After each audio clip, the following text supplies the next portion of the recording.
revolution will be live.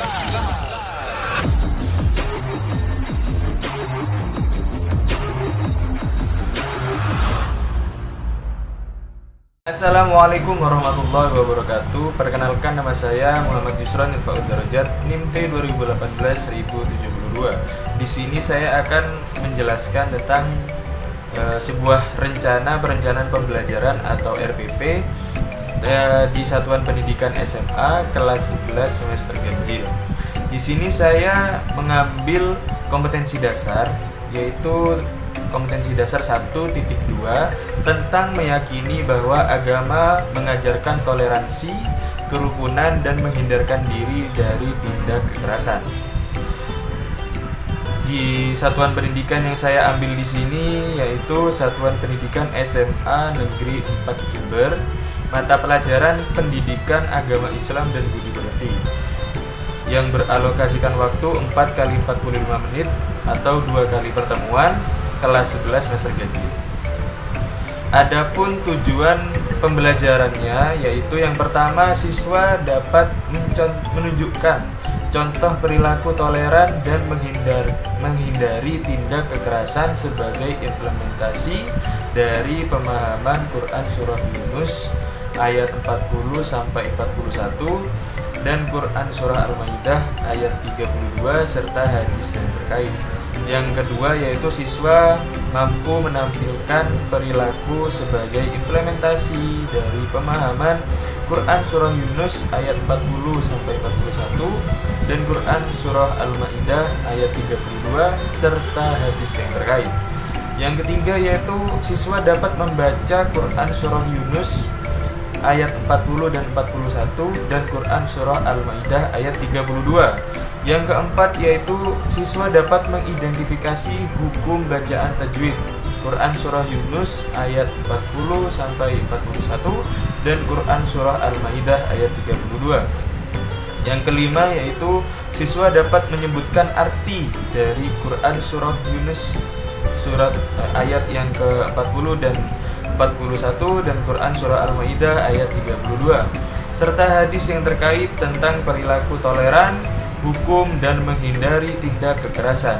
Yang keenam yaitu siswa dapat menjelaskan isi kandungan Quran Surah Yunus surat ke-10 ayat ke-40 sampai 41 dan Quran Surah Al-Maidah surat ke-5 ayat 32 serta hadis yang terkait tentang perilaku toleran, rukun, dan menghindari tindak kekerasan. Yang ketujuh yaitu siswa dapat mendemonstrasikan bacaan Quran Surah Yunus ayat 40 dan 41 dan Surah Al-Maidah ayat 32. Yang terakhir yaitu siswa dapat mendemonstrasikan hafalan Quran Surah Yunus ayat 40 sampai 41 dan Quran Surah Al-Maidah ayat 32. Selanjutnya yaitu tentang langkah-langkah kegiatan pembelajaran. Yang pertama yaitu alat dan bahan. Di sini saya mengambil sumber belajar yang pertama yaitu Al-Quran dan terjemahannya. Yang kedua yaitu Kementerian Pendidikan dan Kebudayaan tahun 2017, Pendidikan Agama Islam dan Budi Pekerti, SMA, MA, SMK, dan MAK kelas 11 yaitu dari buku siswa Jakarta, Kementerian Pendidikan dan Kebudayaan. Yang ketiga yaitu Kementerian Pendidikan dan Kebudayaan tahun 2017, Pendidikan Agama Islam dan Budi Pekerti, SMA, MA, SMK atau MAK kelas 11 yaitu buku guru Jakarta, Kementerian Pendidikan dan Kebudayaan. Adapun media yang saya gunakan yaitu menggunakan media yang pertama audiovisual, yang kedua yaitu LCD, dan yang ketiga yaitu proyektor, serta yang keempat adalah laptop. Dan yang terakhir yaitu alat dan bahannya, yang pertama adalah spidol, yang kedua papan tulis, dan yang ketiga adalah buku tulis. Yang kedua yaitu kegiatan pendahuluan. Yang pertama, guru memberi salam terlebih dahulu. Yang kedua yaitu berdoa sebelum belajar dimulai. Yang ketiga memberi arahan kepada siswa tentang pencapaian kompetensi yang akan dicapai. Dan yang ketiga adalah kegiatan inti. Kegiatan intinya yang pertama yaitu guru memberi stimulus dalam bentuk pertanyaan kepada siswa tentang pemahaman mereka mengenai perilaku toleransi. Yang kedua, guru mengarahkan agar siswa membaca dalil tentang perilaku toleransi secara bersama. Yang ketiga, guru memberikan orientasi stimulus kepada siswa agar siswa menyampaikan pendapat seputar perilaku toleransi yang berangkat dari fenomena keseharian. Yang ketiga, yang keempat yaitu guru menjelaskan pengertian perilaku toleransi, dalil-dalil perilaku toleransi beserta penjelasannya, dan sikap yang memiliki perilaku toleransi secara ringkas. Yang kelima yaitu siswa membuat peta konsep tentang materi perilaku toleransi. Yang keenam yaitu siswa setelah proses membuat peta konsep selesai, siswa dapat memperhatikan video tentang fenomena orang yang memiliki perilaku toleransi yang tinggi. Yang ketiga yaitu penutup dan penilaian. Adapun kegiatan penutupnya yaitu guru dengan siswa menyimpulkan pengertian, dalil-dalil serta penjelasan tentang perilaku toleransi. Guru bertanya kembali kepada siswa tentang materi perilaku toleransi untuk memperkuat daya ingat materi. Yang ketiga yaitu guru memberikan amanah kepada siswa mengenai pentingnya berperilaku toleransi pada setiap individu. Dan yang keempat yaitu menutup pembelajaran dengan doa bersama, dan yang terakhir yaitu memberi salam. Adapun penilaiannya di sini yaitu penilaian aspek kognitif atau tes tulis. Pun untuk soal-soal penilaian dari aspek kognitif ini yaitu saya mengambil 5 soal. Yang pertama yaitu bagaimana cara bentuk toleransi dalam perbedaan pendapat dapat diwujudkan. Yang kedua, bagaimana sikap kita apabila ada teman kita yang berbeda pendapat. Yang ketiga yaitu apa saja dalil-dalil Al-Quran yang menyebutkan tentang perilaku toleransi. Yang keempat, bagaimana cara mewujudkan kerukunan antar umat beragama. Yang kelima yaitu apa saja ibadah yang berhubungan dengan citra ukhuwah Islamiyah. Itu saja yang dapat saya sampaikan dari perencanaan pembelajaran KD 1.2 yang saya ambil. Apabila dalam penyampaiannya saya terdapat kesalahan dalam bertutur kata, saya mohon maaf. Wassalamualaikum warahmatullahi wabarakatuh. Assalamualaikum warahmatullahi wabarakatuh. Nama saya Siva Nur Amalia, NIM T 2018-1054. Di sini saya akan menjelaskan tentang KD 1.8, yaitu menerapkan ketentuan khutbah, tablik, dan dakwah di masyarakat sesuai dengan syariat Islam. Satuan pendidikan di SMA Negeri 1 Tegal 5, mata pelajaran pendidikan agama Islam dan budi pekerti. Kelas 11, semester ganjil, materi pokok, ketentuan khutbah, tablik, dan dakwah di masyarakat sesuai dengan syariat Islam. Alokasi waktu 1 pertemuan 2 jam pelajaran. Tujuan pembelajaran: 1. Menjelaskan pengertian khutbah, tablik, dan dakwah. 2. Menjelaskan dalil yang menerangkan tentang khutbah, tablik, dan dakwah. 3. Membedakan antara khutbah, tablik, dan dakwah. 4. Menjelaskan ketentuan syariat Islam dalam pelaksanaan khutbah, tablik, dan dakwah. Yang kelima, mempraktikkan khutbah, tablik, dan dakwah. 6. Membiasakan khutbah, tablik, dan dakwah dalam kehidupan sehari-hari di masyarakat. Media pembelajaran, alat dan sumber belajar. Media yang digunakan yaitu worksheet atau lembar kerja siswa, lembar penelitian, LCD proyektor. Alat atau bahan: penggaris spidol, papan tulis laptop, dan Microsoft PowerPoint atau Powtoon atau Preview. Yang selanjutnya, sumber belajar: buku pendidikan agama Islam dan budi pekerti siswa kelas 11 Kemendikbud tahun 2016. Langkah-langkah pembelajaran yaitu kegiatan pendahuluan 15 menit. Guru memulai pembelajaran dengan mengucapkan salam, menyapa, berdoa, dan membaca doa sebelum belajar dan membaca Al-Quran surat pendek. Memperhatikan kesiapan, semangat, dan kelengkapan peserta didik dalam memeriksa kehadiran, kerapian berpakaian, dan mengorganisir kelas dan posisi tempat duduk sesuaikan dengan kegiatan pembelajaran yang akan diterapkan berdasarkan metode dan model pembelajaran. Yang selanjutnya yang menyampaikan tujuan pembelajaran atau kompetensi dasar yang akan dicapai dari materi pembelajaran, yaitu ketentuan khutbah, tabligh, dan dakwah di masyarakat sesuai dengan syariat Islam. Yang selanjutnya model pengajaran yang dapat dipersiapkan dan digunakan sebagai alternatif dalam kompetensi adalah debat learning atau skill berbicara, show, comparative learning untuk mengembangkan pemahaman, kemampuan menganalisis, dan keterampilan atau skill peserta didik. Yang selanjutnya kegiatan inti atau 90 menit. Kegiatan literasi guru menyajikan sebagai proses pengamatan yang menjelaskan bahan kajian sebagai dasar dan awal pembentukan pemahaman, penghayatan, dan pengamalan agama peserta didik.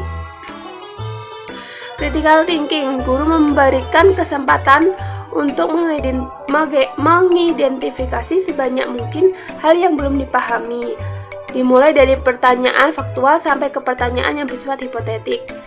Collaboration, peserta didik dibentuk dalam beberapa kelompok untuk mendiskusikan, mengumpulkan informasi, mempresentasikan ulang, dan saling bertukar informasi mengenai ketentuan khutbah, tabligh, dan dakwah di masyarakat sesuai dengan syariat Islam. Communication, peserta didik mempresentasikan hasil kerja kelompok atau individu secara klasikal, mengemukakan pendapat atas presentasi yang dilakukan kemudian ditanggapi kembali oleh kelompok atau individu yang mempresentasikan. Creativity, guru dan peserta didik membuat kesimpulan tentang hal-hal yang telah dipelajari terkait ketentuan khutbah, tabligh, dan dakwah di masyarakat sesuai dengan syariat Islam. Kemudian, peserta didik diberi kesempatan untuk menanyakan kembali hal-hal yang belum dipahami. Kegiatan penutup 15 menit. Peserta didik membuat rangkuman atau simpulan pelajaran tentang poin-poin penting yang muncul dalam kegiatan pembelajaran yang baru dilakukan. Guru memberikan penguatan dan penjelasan kepada peserta didik agar proses mencermati baik secara individu ataupun klasikal berlangsung secara lengkap, baik dan. Assalamualaikum warahmatullahi wabarakatuh. Perkenalkan, nama saya Aini Nuria Wahyu Putri, NIM T 2018-1062. Di sini saya akan mempresentasikan KD 1.10, yaitu mengakui bahwa nilai-nilai Islam dapat mendorong kemajuan kejayaan Islam yang dinantikan kembali. Ini pada buku siswa itu pada bab 5. Ini ke SMA kelas 11 pada semester ganjil. Alokasi waktu yang saya ambil di sini 2 kali pertemuan. Tujuan pembelajarannya yang pertama adalah mendeskripsikan perkembangan peradaban Islam pada abad pertengahan. Selanjutnya yang kedua adalah menjelaskan faktor-faktor yang mempengaruhi kejayaan umat Islam pada abad pertengahan. Yang selanjutnya yang terakhir adalah menjelaskan faktor-faktor yang mempengaruhi kemunduran umat Islam pada abad pertengahan. Selanjutnya adalah langkah-langkah kegiatan pembelajaran. Yang pertama adalah kegiatan pendahuluan, yaitu guru melakukan pembukaan dengan salam dan berdoa untuk memulai sebuah pembelajaran. Yang kedua adalah guru memeriksa kehadiran peserta didik, kerapian dalam berpakaian, dan posisi tempat duduk dalam kelas. Yang ketiga, guru menyiapkan fisik atau juga bisa psikisnya, serta memberikan motivasi peserta didik dalam mengawali kegiatan pembelajaran di tengah pandemi COVID-19 ini. Yang keempat adalah memberikan atau memberitahukan materi pembelajaran yang akan dibahas pada setiap pertemuan yang berlangsung. Kedua adalah kegiatan inti. Yang pertama, guru meminta peserta didik untuk mengamati gambar yang berkaitan dengan materi. Setelah itu, guru meminta dan mendorong peserta didik untuk menyiapkan hasil analisis dari gambar yang telah dilihat, yang telah diamati secara kritis, dan kemudian guru tetap membimbing sembari memberi arahan pada siswa sesuai dengan isi teks pada buku. Selanjutnya, guru membentuk kelompok menjadi 3 bagian sesuai dengan banyaknya materi pada buku siswa untuk memperdalam khazanah keilmuan. Yang selanjutnya adalah peserta didik diminta untuk mempresentasikan hasil kerja kelompok sesuai dengan arahan dan bimbingan guru. Yang kelima, peserta didik wajib memberikan pertanyaan kepada setiap kelompok dan kemudian akan dijawab setiap kelompok tersebut secara bergiliran saat waktunya presentasi. Yang keenam adalah setelah semua kelompok itu selesai melakukan presentasi, guru akan memberikan penguatan dan bimbingan sesuai dengan isi teks pada buku. Selanjutnya adalah kegiatan penutup atau penilaian. Pada bagian penutup yang pertama itu, guru memberikan tugas berupa meresum hasil pembelajaran hari ini dengan ketentuan peserta didik itu meresum minimal dengan 3 lembar secara tulis yang kemudian akan dikumpulkan pada pekan selanjutnya. Yang kedua adalah bersama-sama guru dan siswa melakukan refleksi terhadap pembelajaran yang telah dilaksanakan, dan guru tetap memberikan motivasi kepada para siswa agar tetap semangat belajar di tengah-tengah pandemi COVID-19 ini. Yang selanjutnya adalah guru memberi apresiasi terhadap hasil kerja siswa seperti apresiasi terhadap hasil resuman dan kerja kelompok diskusi tadi. Selanjutnya yang keempat adalah guru menjelaskan materi yang akan dipelajari pada pertemuan berikutnya, menjelaskan materi. Yang kelima adalah bersama-sama menutup pelajaran dengan berdoa, alhamdulillahirabbil alamin. Yang selanjutnya adalah kegiatan penilaian. Aspek kognitifnya ada tes tulis. Tes tulis ini ada pilihan ganda atau uraian dan esai. Yang selanjutnya adalah tes lisan. Tes lisan ini berupa pemaparan materi dari pemahaman siswa saat mempresentasikan hasil kelompoknya. Yang selanjutnya adalah penilaian kompetensi atau kompetensi sikap atau afektif, seperti dengan melakukan pengamatan kepada semua sikap siswa setiap jam pelajaran berlangsung atau bisa pada saat mempresentasikan hasil kerja kelompoknya. Selanjutnya adalah penilaian kompetensi keterampilan atau psikomotoriknya, yaitu unjuk kerja dan hasil dari setiap resum atau juga hasil dari kerja kelompoknya. Sekian dari saya, mohon maaf apabila ada salah kata dan kata yang sulit dipahami, mohon maaf. Terima kasih. Wassalamualaikum warahmatullahi wabarakatuh. Assalamualaikum warahmatullahi wabarakatuh. Perkenalkan, nama saya Ahmad Afandi Fizen, NIM T2018-1063. Di sini saya akan mempresentasikan mengenai rencana pelaksanaan pembelajaran atau RPP kompetensi dasar 1.11 mata pelajaran pendidikan agama Islam dan budi pekerti kelas 11 semester genap. Materi pokoknya adalah perkembangan Islam pada masa modern, yaitu tahun 1800 sampai sekarang.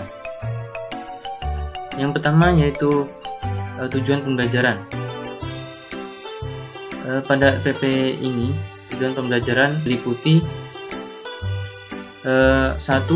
Mempertahankan keyakinan yang benar sesuai ajaran Islam dan sejarah peradaban Islam pada masa modern. Kemudian yang kedua adalah bersikap rukun dan kompetitif dalam kebaikan sebagai implementasi nilai-nilai sejarah peradaban Islam pada masa modern hingga sekarang. Kemudian yang ketiga, mendeskripsikan perkembangan Islam pada masa modern. Kemudian yang keempat, menjelaskan faktor-faktor yang mempengaruhi kemunduran umat Islam. Kemudian yang kelima, menjelaskan faktor-faktor yang mempengaruhi kebangkitan umat Islam. Kemudian yang keenam juga menjelaskan hikmah dari perkembangan Islam pada masa modern hingga sekarang.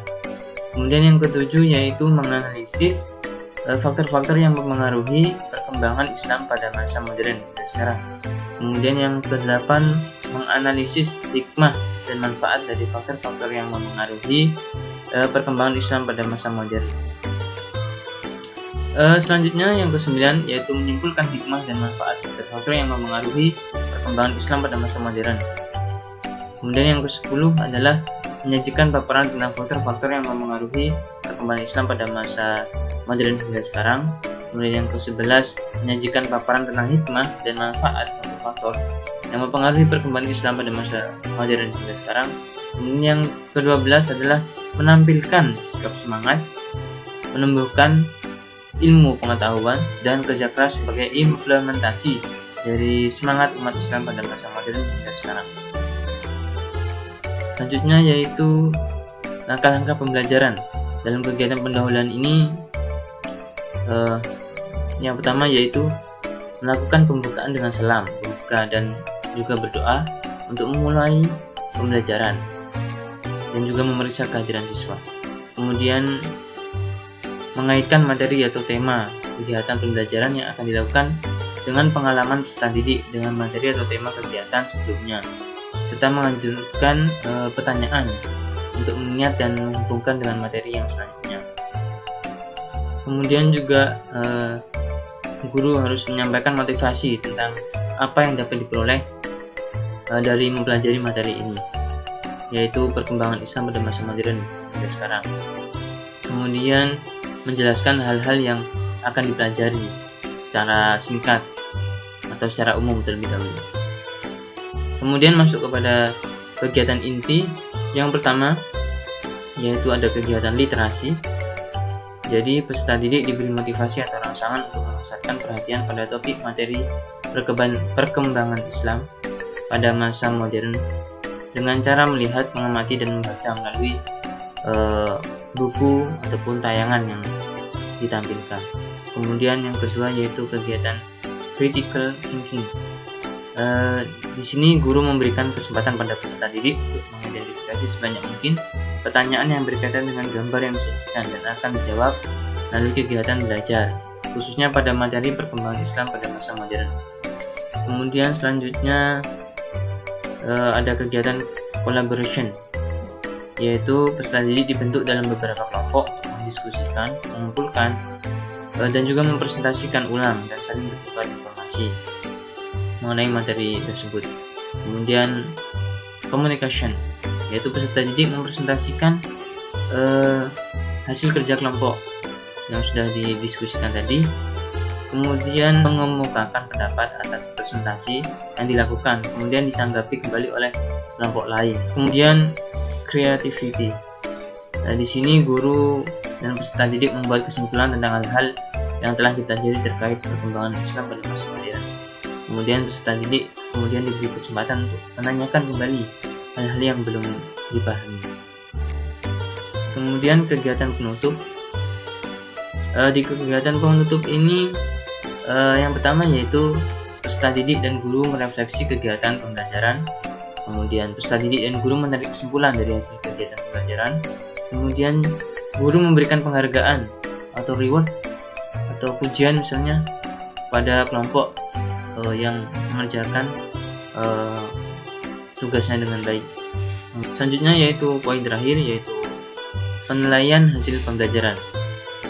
Nah, dalam RPP ini ada 3 penilaian tentunya. Yang pertama yaitu penilaian sikap. Di sini saya memakai observasi dalam proses pembelajaran. Kemudian yang kedua penilaian pengetahuan.